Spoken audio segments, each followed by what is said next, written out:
আমি মানুষের মনের খুব গভীরে গিয়ে আলো খুঁজি।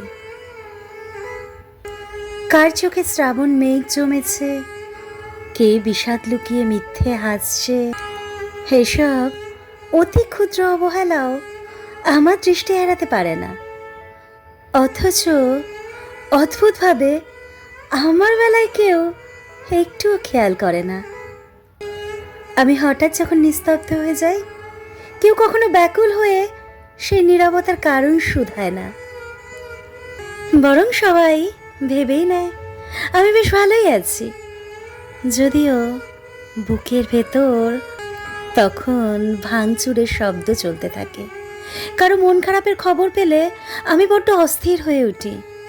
বারবার জানতে ইচ্ছে করে সে ভালো আছে তো। কিন্তু আমার নীরব দূরত্ব কিংবা বুকের ভেতরের অভিমান কত অনায়াসেই না মানুষ মেনে নেয়, ভুলেও যায়। তখন নীরবে উপলব্ধি করি অনুভূতি সবার বুকেই জাগে, তবে আগলে রাখার তীব্রতা কিংবা গুরুত্ব সবার সমান হয় না। আমার বেলায় তো কেউ এভাবে ভাবেই না।